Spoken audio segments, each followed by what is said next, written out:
Hi, we're the Brights coming to you live from our studio. That's right. Yes, we're Man, just laughing in because 2020, yes, what's we're up? trying to get we were talking about resetting the reset button in marriage, but we were laughing because right before we hit We're trying to level the camera. trying to level the camera, but we're also trying to get everything just right in the thing, and so y'all don't just see that. We need to do bloopers. Isn't that so good? Because Yeah. marriage just isn't just always perfect everything no. all the time. So that's good. But like we were saying last week in our video, we just remember a time being actually angry trying to do this, and now we're not angry. Like Right. we don't get upset about it. We're just kind of like, I don't know. Sometimes we get frustrated at the things that aren't functioning right, but we just have a different mindset. We reset. That's right. our stuff. So. Happy New Year for those of y'all that we didn't see last week. Last week we did our first video for 2020, so we're getting started and getting back on track. And Richard was talking last week about doing stuff intentional for our marriages in 2020, getting deep, digging deep, and it all sounds so great, but I remember being in a place in our marriage where we'd hear all this great information, but we needed to kind of start like we needed to reset our reset button before we could even do all of the things that they were giving us and the advice that we were reading, the books that we were hearing, the classes we were going to, because we still were harboring all these hurts and just stuff, you know? And it seems like when we're trying to, because here we are after 17 years of marriage, I'm finally on board with eating healthy and taking care of my temple. But Sherry from day one has tried to get me to eat healthy and try to get me to eat healthy. And man, I've even prayed about it, and I've even thought, oh man, this is going to be the year. This is going to be the year. But this year, to me, it wasn't about weight loss. This year, to me, is about it's time to do something different. We can't expect to keep doing the same things over and over and over and just living with it.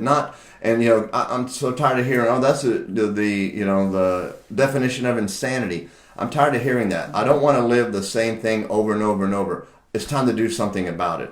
And I made up my mind this year that, man, I was going to eat healthy and I was going to do it not to lose weight, but just to be healthy. Because that was one thing God has been working with me for a very, very long time, even before Sherry and I were married, because I knew that I had unhealthy habits. And so just by doing that, we have come together on that. We've talked about it. We've prayed about it. We've seen different menus. And we're on the same page. Well, it's only been 3 weeks, and people are like, oh, it sounds great. It's all new. We talked about that last week, too. But now it's another week since last week. And now Richard's and we're not trying to make it all about weight, but he's 25 pounds down from the beginning of the year. That's amazing. And it's just that mindset thing. And so this is not about weight and all that, but the whole point was what we're experiencing, because this is one of those things that we just never have been able to see eye to eye on. It's just always been that kind of a thing that everything else is good in other areas, but that's just been a problem. But because we've been on track together, and because we're unified, and because we have unity in that area, Richard was just saying today, like, I'm so glad we're doing this together. That's usually me saying something like, I just want to be a team. I want us to work like a team. But he said, I just feel like God's revealing stuff to us and in other areas because we're unified in this area. I believe that. I mean, it's insane. I don't even know how to explain it. And the favor and blessing that is flowing from this is crazy. Just 3 weeks into this, if I went into everything that was happening in our life that was positive and great and reaffirming and edifying, I could go on and on tonight about this video. But it was eye-opening for me, because I realized I could have done this a long time ago. Mm-hmm. I could have done this a long time ago if I would have just given in. But I also know this, not like I surrender, but just said, you know what, let me do the best I can, and not just for my health, but let me do the best I can for my marriage. Let me do the best I can to serve God. Let me do the best I can for my family. Let me be the best man I can be at work. Let me be the best friend to other men that I could be, and just do it. Instead of thinking, oh, I tried and I failed, and I tried and I failed. No more. This time we're just going to go for it. We're going to expand. our thinking. We're going to expand our prayer, and we're just gonna live in God's overflow and abundance this year. And one of the things our church is talking about this year is that having that balance of, we talked about it today, we talked about it at our leadership training on Saturday, is having the emotional, spiritual, and physical. We can't be out of balance. Like, all wheels have to be on the ground. And we can be overly spiritual about stuff. We can be oversaved. How they do it? Hashtag oversaved. We can be oversaved. And then you see sometimes if someone's just like they're just bringing the word of God, they're so anointed, but they can barely move because they are out of balance in their physical body. Or you can have your finances and you're just, man, you're on track, you're saving every penny, whatever, but then you're out of whack on other areas. So we have to have that balance, and I think the enemy has stopped us for love you too, Clayton.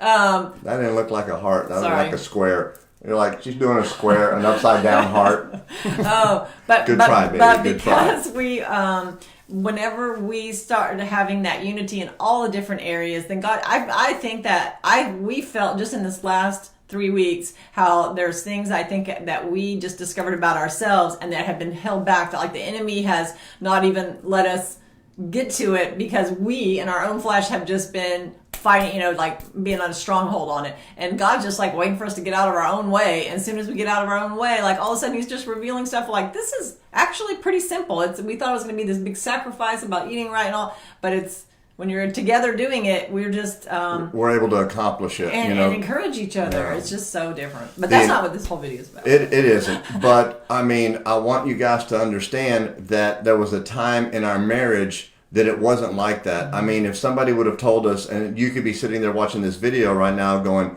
you don't understand, we can't even talk about the time of day without fighting. Right. How are we going to turn this marriage around? Right. And it's not going to be, unfortunately, it's not going to be anything that you and your husband can do on your own. This is going to be you and your husband and God, and you and your husband trusting other people. Not everybody. You don't have to tell everybody your news, but you have to find a couple who is succeeding and who is doing good to mentor you and pour into you. And even if we didn't have anybody really mentoring us, but we observed other people and we wanted to have what they had, so we watched what they were doing. We were way more private. We weren't like telling all our stuff like we do now, and we went through a lot of stuff by ourselves, which was, we didn't have to do that, but we were leaders in the church, we were rising up, and we didn't want to like tell anybody our stuff, so we had to hash stuff out ourselves, and it took so much longer holding all that in instead of just bringing stuff out. So one of the things our pastor talked about like in the last year or so, and we went and bought one the day he got it. And she went and bought one. I did. That same day. I actually got Amazon. And it was to hit the reset button. And if you see here this, it goes... Wait. It doesn't say easy though. It's backwards. Look. Oh, sorry. So it says easy, and it says...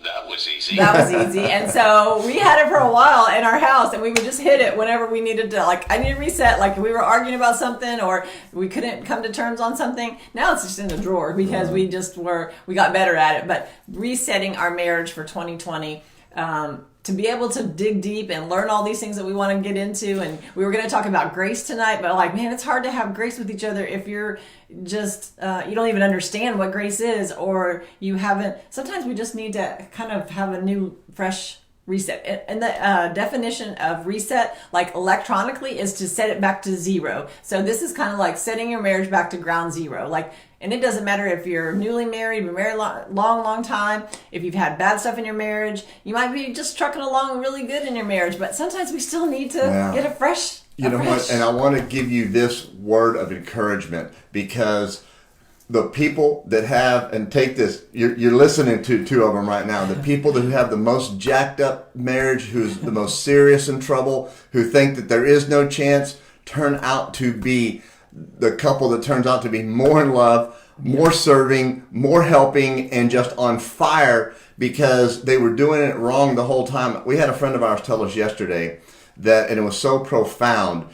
He goes, one thing I've learned, he's been coming to church now for a couple of years, that's it. But he goes, what I've learned is we get taught the world system and we believe what the world tells us about our marriage and about our relationship, but that's not the way God has designed us. God has designed us to work on the spirit part of this and to listen to what the Spirit says about our relationship and not about what the world says about our relationship. The world says that if somebody messes up, well, man, get even with them, or you don't have to put up with that and just walk on out, or let's go hang out at happy out.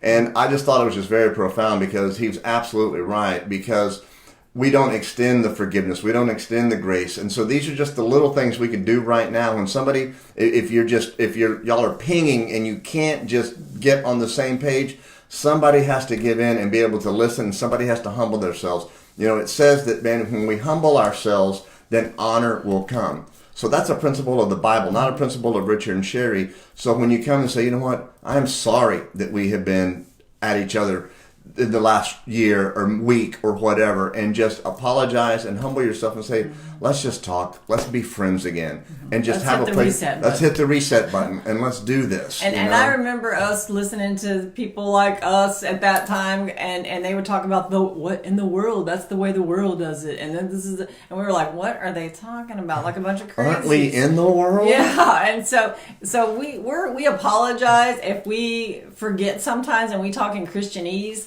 but oversaved when we're oversaved. But we have to give credit. Leah and Scott, our friends, that's a joke we always have with them. We're like, hashtag they're oversaved. Anytime we do, it's like, stop. Well, we get into all that, but it's just funny. But if you hear that, just understand what we're saying is what the media, what the world, what Facebook, Instagram, if you put your business out there right now about problems you're having in your marriage, you're going to get all kinds, unless your friends are all like from the world, from church, and they all understand the word and they understand biblical marriage. If you just put it out there to the masses, you are going to get some of the craziest advice. And so many people listen to that advice. I did it. I did it through 2 marriages because I thought it was the right advice. Like, I ain't taking that. Like, I'm not putting up with that. And we didn't understand honor. We didn't understand respect. I didn't understand a man leading the family. I thought, I don't know, no man's leading me. Like, that just sounded like I was going to walk behind him. I didn't understand. So we didn't understand any of those things. So just bear with us. Chad, hang out my with brother, us. man. Hey, Chad, bear with us as we just go through this, but just learn with us and we'll try to remember to not always talk in Christianese. You know, whenever somebody says, well, what does that mean in the world? You have an argument and somebody says, you know what, let's go out. You need some guy time. Let's go hang with the guys and let's party down. Let's go do something, you know, and make yourself feel better. Yeah. That is a worldly concept and a worldly view. If you talk to somebody else and says, hey, this is what went down, and they say, you know what, she's a good woman. You know, right now y'all are just having a tiff. You're not understanding one another. You need to pray about it. You need to talk to one another. Yeah. You need to open up the lines of communication. Yeah. Now that is what you need to be hearing. With each other. You need to have that right there is, you know, what we're wanting for in friends. Yeah, that's not the world. So some quick tips, hopefully quick, you know, we talk a lot, but some tips on how to reset your marriage so we can start out 2020 on a better foot, regardless of where you are in your marriage. You might be in a really good place right now, but I know for us, sometimes we need to reset. Sometimes I tell Richard, I feel like we're not connected. And like, well, we see each other every day. But sometimes we're busy doing life stuff, and I know we need to reconnect. So one of the things is investing time into our spouse and energy, quality attention to your spouse. I saw investing time or investing, so I thought, okay, give Sherry money. That always works too. That's always fine. But just to have that quality, and what does that mean to you and your spouse? It could mean something totally different to one couple. Richard and I were talking to people the other night about how I love whenever we don't have as many days like this as we used to, but there used to be a time where I'd say, hey, I need to go run errands all day. Both of us it was Saturday, and we didn't want to be apart, but I just had a list because I'm a 3 and on the Enneagram, and I was like, I got a list I got to check off. And if she does something that's not on the list, she'll write it on the list to check it off. Just to check it off. Right. And so I said, you don't, and I knew if he went with me on some of these errands, he was going to rush me, or he was going to be, impatient, or why do we got to do all this? There's 17 things on this list. But I would say, you know what? Why don't you just drive me around? It's just hang out with me all day. We'll just drive around. You can drive me to all these errands. Some of them were just the dry cleaners. Some of them were going to the grocery store. Some are not grocery store, but some of them might be running into Target, or I got to go take a pair of shoes back, or whatever it was. he would just drive around with me, and we would talk as we went. We might stop and get Starbucks or go get lunch, but he was so happy, and he would just sit in the car and put the roof, open the roof and have our At little first, dog. I thought it was a trick. I'm like, I don't have to go in. Yeah, Really? he's like, you're really fine. Yeah. And she was, and it turned out to be one Yes. of the great things that we were able to spend time and talk and just talk. That is so important, not to miscommunicate, but just talk. And so for us, like I said, it could be different. You just have to talk about, like, we would have never come up with that had we not just tried to see different things that work for us. For us, investing quality time for us every morning, our favorite thing to do is to wake up early in the morning and we lay in bed. Y'all have heard us say it on videos. Sometimes it's 20 minutes if we get up too late, like if it's 6 o'clock, but if we can wake up at 5:30, or even lately we've been waking up at 4:30 or 5 o'clock in the morning, we'll lay in bed and it'll be like, it's 7:15. Like, it's crazy. But that's our time. We talk, we pray, any issues that we have with things that are happening in our business, or gigs that are coming up that we need to talk about, like our scheduling or the kids or whatever, we just lay in bed and talk to each other. And it's just so freeing. I don't know. We're able to do that now, but there was Yes, a time that we couldn't couldn't have do done that. that, There was a right. time we didn't want to do that. We didn't want to do it, but we also had the kids and we were rushing around. Right. And, it was just a different season, but we knew that we had to. We knew that we could either stay in this turmoil or we could do something about it. I don't care that Dr. Phil could be living with you. You still got to do the work. All right. We still have to do the work. Okay.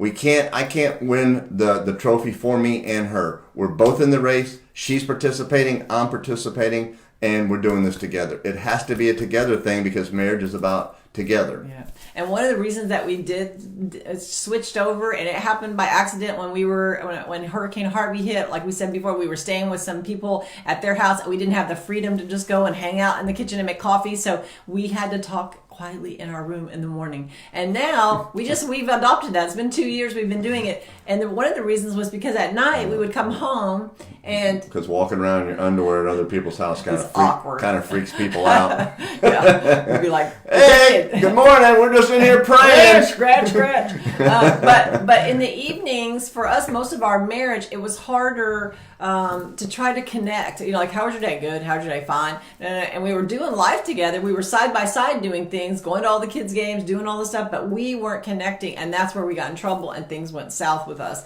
And having that time in the morning, I don't feel that pressure at the end of the day to, well, how's your day? We'll talk to him about everything. I don't feel like, he doesn't feel like he's got to come get everything from me, which I'm trying to, like, sometimes wrap up my day, and I'm happy to not have that pressure. So for us, that just works. Like, I feel like we already connected. We started our day off right.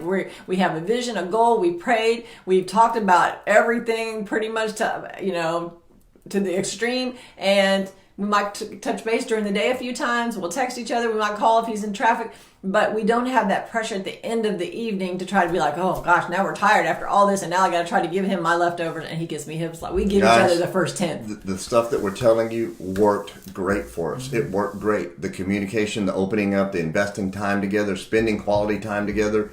It changed our marriage. Praying together, talking together. We can't overemphasize that enough. Most of the couples, I would say 90% of the couples that we talk to that are having marriage issues, I ask them, the first thing I ask them, I don't ask them, how's your sex life? I ask them, how's your prayer life?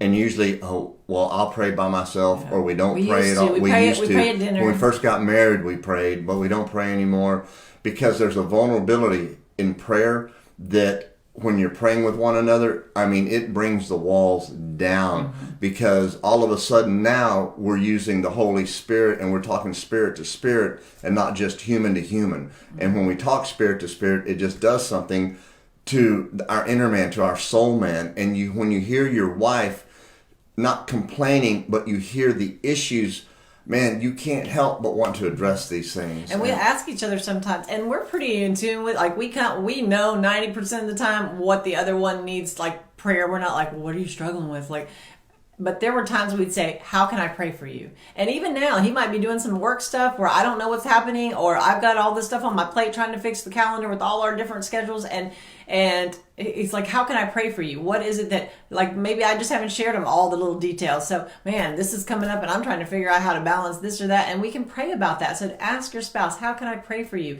When you hear their heart, you'll be so surprised.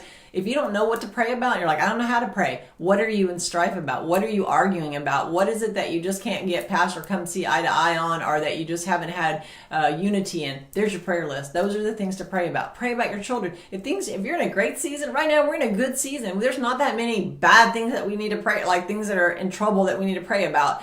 The things that we pray about a lot are our kids and their future and their future spouses and what that looks like, and for them to be successful. And once you start praying, you can't stop praying. Something that's really good about that is great communication right there when it's flowing. But Thad and Jeanette, who were taught in our class today, had a very good point.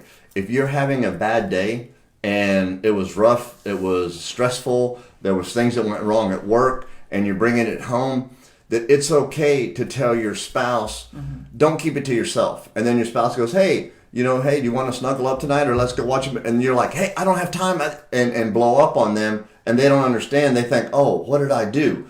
Let them know it's okay to say, you know what, I had a miserable day today. I am so stressed out. I don't have another moment to give anybody right now. I need to take a time out. I need some time. I need some me time, which is on this as well, and we're going to talk about that, is being able to say that this is what went on, this is what happened. I don't feel like sharing right now. I just need some peace and quiet, know. And there was something about saying that you were saying that reminded me something. It'll come back to me.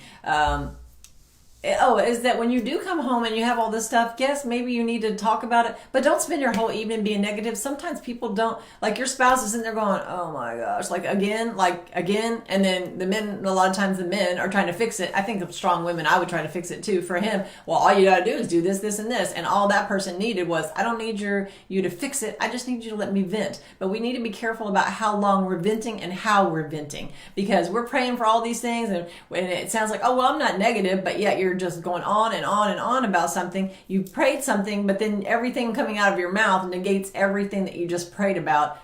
Now you're back to square one again. Another little quick thing with investing time and energy and quality attention is that we have incorporated in our marriage is going to bed at the same time. And there may be certain extenuating circumstances where you have different jobs. Sometimes that doesn't work. I get that. But for most people, one's a night owl and they stay up. That's trouble. That can get you into trouble. I'm just going to tell you, like, you can get into trouble whether it's just addicted to television, or you can be watching things you shouldn't be watching, or you're on social media that you shouldn't be looking at things. You've got to have that time. And for me, I could stay up all night long. Like Richard could stay up too, but then he'd still get up at 4 o'clock in the morning. But I know when he's about to get ready for bed, like I hear him getting the dog, we're about to go to bed, I shut it down, whatever that is, and make sure that we go to bed at the same time, because it's going to make better for your sex life, because you can't have no sex if y'all aren't in the bed at the same time. Well, I guess you could by yourself, but. And all the men said, amen. Yeah, so none of that. Like, that's the thing. We need to be connecting. The only way to connect is to be with each other. And going to bed together has been a good thing. Up in and here. It just feels, it's unified. edifying. It is, and unified, and just feels like it's just a good thing. And we wake up together at the same time, so then we can both wake up, because one's not too tired, and the other one got 4 more hours of sleep. We give God the first part of our day, and it just seems like when we started doing that, Pastor Clayton, I don't know if he was still on, but he's the one that suggested us do that. To give the first part of our day, just like we give the first 10% of our income. Give the first part of your day, and that way we're not giving our spouse our leftovers, but more importantly, we're not giving God our leftovers. That's good. And it was just really good, because at first, you don't think about that. You think, okay, well, let's get up, let's have our coffee, let's do this, let's talk, and then we'll have prayer time. You'll be surprised how that time just clicks off, we have to have time with each other. Just as important as having time. Gotta nurture that. Our Father. Another one's a tip to reset. Okay, so that one's easy. That was easy. It looks like it's saying that was Yeezy. Yeezys. Letting go of the past. So if we're going to reset, we've got to let go of the past. And that doesn't mean we sweep it under the rug and we don't deal with it. Or maybe if you've been through something major and you think, well, I'm not ready to, because when Richard and I were going through stuff, and he was like, well, I'm turning over a new leaf. Well, I'm like, I'm not ready quite to just sweep this under the rug. Like, we need to deal with stuff, and we need to have time to process it. But we also have to get to a point to where we don't bring up the past. We can never move forward if we're living in the past. You know what, Barbara? That's just more confirmation. It says y'all should put this in a book. I need that in my library. We're working on a book. We're writing a book right now. Yes, man. we are writing a marriage book, and God is giving us all kinds of ideas and different subtitles for each chapter. My I mean, gosh. it's just coming. We're so excited. It's crazy. We'll let you know as we get further along. So crazy. Do we want to say the name? No. No. Okay. Nope, Can't not let me yet. say the name yet. Okay. So we know the name, and y'all are going to love it. I know y'all are. So us. So letting go of the past, dealing with the stuff, but not keep bringing it up. You got to deal with stuff, but you can't just keep bringing up and bringing it up and bringing it up and throwing it in each other's face. And remember that time, and you're like, well, because I would want Richard to hurt long enough, like until he had hurt long enough till I thought he had, deserved the same pain that I got back, then we could to let it go. Or I could bring it back up in a fight, and I was really good. I knew how to, I'll use that as ammunition. But once we let that go and we stopped bringing stuff up and just picking that out and throwing it back up at each other's face, and we were like, you know what, truce, like, we love each other, we're putting that behind us. It doesn't mean it didn't happen, and there are times that maybe get triggered and we still need to talk about stuff, but we're not using it against each other.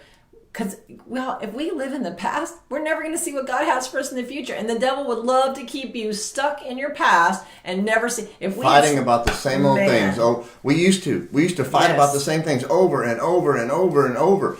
And we were just not, the only thing, we were just getting further and further apart and angrier and more disappointed with each other as time went on. So we had to stop that negative behavior. We had to stop it.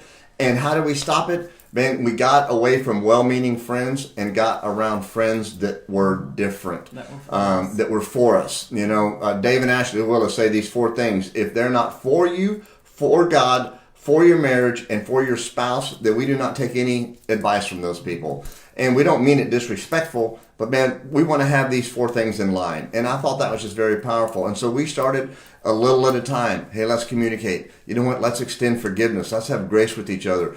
And as that stuff started to happen, I don't want to get too much into grace because we want to talk about that later. But as we started to work some of these things out and started to be able to talk, oh my gosh, all of a sudden the floodgates opened and we were able to talk about what was on our life and what had hurt us, how I had hurt her, how she had hurt me, how we disappointed one another, where our expectations were let down. We were just able to talk about this without going, well, that was your fault. We didn't do that. We were just able to listen.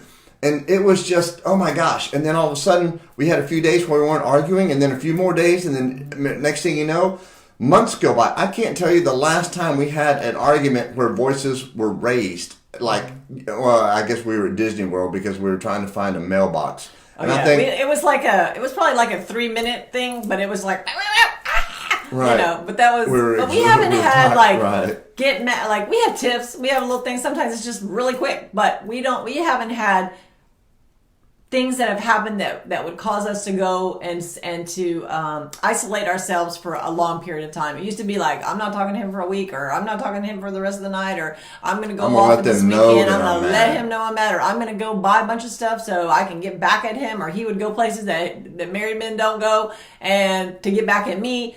Those type of things. Guess what? We stopped doing that. Yes. We stopped doing that. Yep. All right. I started to say, you know what? My marriage comes first. Actually, if we're going to be real about this, God comes first. God, help me heal these areas in my life that are broken, that I don't know how to fix. I've dealt with it with alcohol, with pornography, with drugs, and I still can't fix it. Lord, I need you to let the Holy Spirit heal me. And it took time. If we walk one way for 38 years, we're not sometimes, some people get delivered overnight. God bless them. I wish that would have been my case. But it took me a little bit of time to walk out of that dark forest. But man, by the grace of God, I was able to do that. Yeah. And Tammy, thank you. She said great episode. And I'm reading all stuff, but sometimes it goes on the screen so quick. And yes, that is a new tat. Okay. Yeah. Well, it's a whole nother episode, but Richard says my rebellion, but it's actually not. It's actually just my letting go of being so uptight all my whole life, and people that had tattoos. I asked her, I said, you got 3 roses. What are those for? And she goes, these for all my husbands. And I was like, oh. And she goes, and before you say anything, I got room for more roses. And I'm like, whatever. And she goes, it's my children. It's my 3 children, just, right. It had nothing to do with mine. Yeah, look, it's all the the flowers are all dead. Another thing Oh my is, gosh. even though we want to reset our button, invest in each other's time, invest in each other, have quality time, let go of the past, all those things together. We also have to have our own individual needs met. Like we can't forget our own needs. We have to have self-care. We have to take care. It's so easy. I think if you're a mom, sometimes if you're being a wife and not having kids, you might spend too much time always doting on your husband, or but when you have children, it can easily. I know Richard was down on the totem pole when our kids were at home, because I was like, I got mom duties to do. I got this. I got to clean the house. I used to tell him, I feel like Cinderella, before the ball, and I was just always so sad about everything that I was doing. But I forgot about my own needs. And so because of that, then I was always turning on him angry because he wasn't meeting my needs. But there were certain things that he can't meet for me. But I want to be clear on this. We can't meet our own needs. Okay. What she's saying is quality time to be able to sit back and enjoy a book and be stress-free. Go get a massage. Right. Not trying to meet your own needs, because God didn't design us to meet our own needs. He designed us to help others and to help others meet their needs. So in a marriage, if I'm meeting my wife's needs and she's meeting my needs, then our needs are being met. I tell Sherry, it's good when you scratch your back. Oh man, you itch. You're like, oh, that feels good. But man, when it's itching and somebody, I do it, oh, it feels great, it feels so right? good. So man, not only just think about that. Instead of thinking of it in the deal of scratching your back, look at it like this. When my marriage is suffering, scratch your spouse's back, the proverbial scratch the back. What is that? And let's start doing that. Let's start helping one another and lifting each other up instead of trying to tear each other down. Man, people in the world do good enough doing that, yes. right? I'm getting back to don't forget our own needs. See, that's right. what happens. We start one, but you know what? I feel like we're at a point, getting to a point to where it used to be either we didn't take care of our own needs because we were so busy with the kids. Then it got to be where we were very selfish and we were over. I don't know what the word, like doing more things for ourselves and spending more time with ourselves and not our spouse, because we were isolating ourselves from each other. So watching more TV that we wanted to watch, going shopping more. There was a time, go playing more sports, whatever it is. But we need to have that self-care and we need to have a balance. And if you're not sure if you're balanced in the thing that is your needs, ask your spouse. Like when Richard was hunting too much or going places and I wasn't getting my needs met, then I was like, hey, I was angry all the time. Very resentful. Yeah. But now I understand like tomorrow morning he's going fishing. He's going fishing with our friend Lance. Like I know that he needs that. That recharges his battery. Big time. And that's okay. And you know what? On those days, sometimes I don't even get out of bed. I just bring all my work stuff and my computer and I'm like, I'm happy that he's gone for the day. Let me tell you what a healthy marriage looks like. I was fishing September, October, like a couple times a week. My schedule allowed it. The fish were biting, and I was having the time of a life with our son. And all of a sudden, the Holy Spirit was saying, "Man, you're fishing too much. You're fishing. You're not being at home enough." So I remember when I came and I told Sherry, "You know what? I've been fishing a lot. I am so sorry. I apologize for that." And she just goes, "Baby, you know what? We're in a different season of life right now. Everything is done around the house. All my needs are met. You're helping me with whatever I need." I was excited for him. If you're able to do it, schedule it, go for it. Mm-hmm. And oh my gosh, you want to talk about taking, I'm so sorry because I felt that, man, I'm not spending enough time with my wife. And then she goes, "You spend a lot of time with me. We spend a lot of time. Do that." Oh my gosh. I'm like, I love you so much. Go get a tattoo. Anyways, that's what I said. Go get a little micro just where they touch you with the dot. No, I'm kidding. I'm not doing the sleep. All right. So last thing is, and there's so many more tips, but this is the one other thing is to have goals with each other. Set some short-term and long-term goals, some common interests. First of all, setting some goals of what you can do. Maybe that's financial stuff. Maybe that's setting up a date night every Friday night for the next 6 months. Or I remember where we started. Maybe it's not fighting for one day. Yeah. Let's just not fight for one day. Yeah.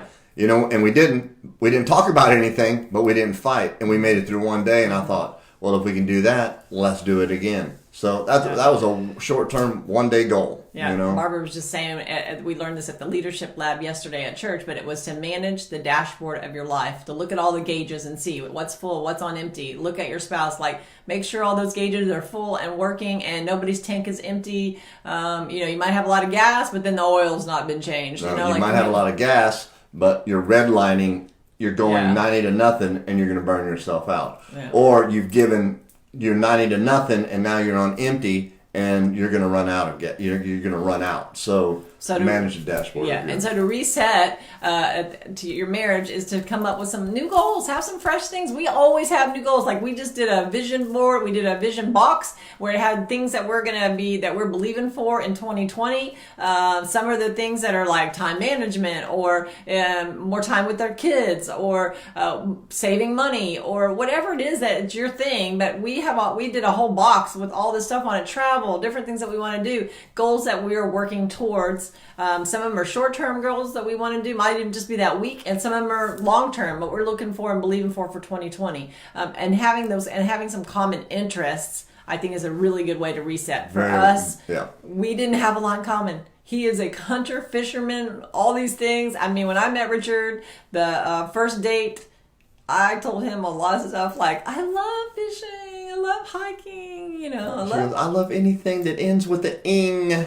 Yeah. Like lying. But I did like fishing, but like on a pier with a little boat, like a fishing I thought thing you with a liked boat. to wade fish. He wanted me to go out like deep sea fishing and wade fishing and all that kind of stuff. I like glamping. He likes camping. Do you see this? This does not wade fish. No, he's going to Peru, and we have never been away from each other as long as we're going to be. But he's going to Peru to go and hike the Inca Trail with several other friends of ours, and they're all couples. And they're all just like, you're not coming? You're not coming?